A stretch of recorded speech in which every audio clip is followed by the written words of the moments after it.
മോനെ ഇന്നലെ KKR vs Punjab കളി കണ്ടിട്ട് എന്നെ അടിയുടെ ഇടിയുടെ വെടിയുടെ പൂര എന്ന് വേണം പറയാൻ. കളിയും കണ്ടിട്ട് എന്നെ കിളിയും പറ കിളിക്കൂടും പറയിപ്പോയി. കാരണം ഒരിക്കലും പ്രതീക്ഷിക്കത്തില്ല, ആരും പ്രതീക്ഷിക്കത്തില്ല ഇത്രയും ഒരു റണ്ണൊക്കെ ചേസ് ചെയ്ത് എടുക്കാന്നൊക്കെ പറഞ്ഞു കഴിഞ്ഞാൽ അതും 8 ബോൾ ബാക്കി നിർത്തി. ഇവർക്ക് അപ്പോൾ 8 ബോളോടെ കിട്ടിയിരുന്ന ഇമാര് 300 കടത്തിരുന്നെന്ന് തോന്നുന്നു ആ ശശാങ്കനൊക്കെ.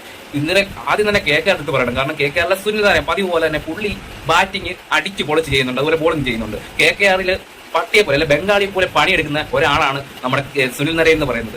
എല്ലാം ചെയ്യും, പക്ഷെ എന്നിട്ട് ആ കളി നന്നായിട്ട് കളിച്ചാൽ തോക്കുകയും ചെയ്യും. അതാണ് ഇപ്പോഴത്തെ അവസ്ഥ.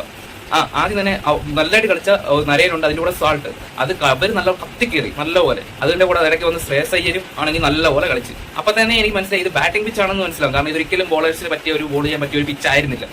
അതുകൊണ്ട് തന്നെ ബോളേഴ്സ് നല്ലപോലെ സഫർ ചെയ്യുന്നുണ്ടായിരുന്നു. എന്നിട്ട് ഒരു 5-6 വിക്കറ്റ് ഒക്കെ അവർക്ക് കിട്ടി നമ്മുടെ പഞ്ചാബിന്.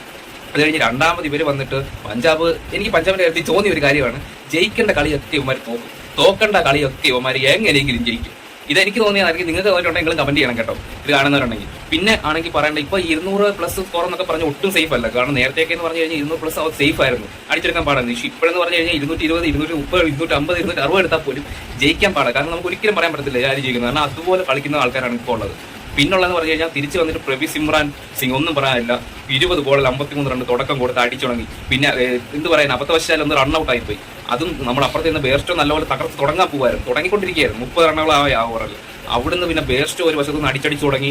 ആണെങ്കിൽ ബേർസ്റ്റോ അത് കഴിഞ്ഞിട്ട് ഇടയ്ക്ക് മറ്റേ ഒരു ഇംഗ്ലീഷ് ഞാൻ പേര് മറന്നു കേട്ടോ, അദ്ദേഹം വന്നിട്ടും കളിച്ചു, അത്യാവശ്യം കളിച്ചൊക്കെ തുടങ്ങി.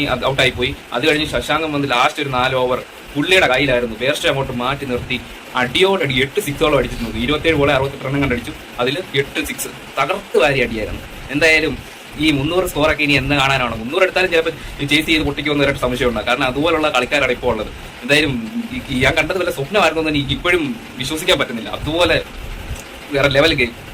പിന്നെ ജോണി എന്ന് പേരുള്ള എല്ലാവരും നല്ല ഡിക്കാരാണ്. അത് നമ്മുടെ ജോണി സിൻസ് ആണെങ്കിലും നമ്മുടെ ജോസ് ബട്ടർ ആണെങ്കിലും നമ്മുടെ ജോണി ബെസ്റ്റ് ആണെങ്കിലും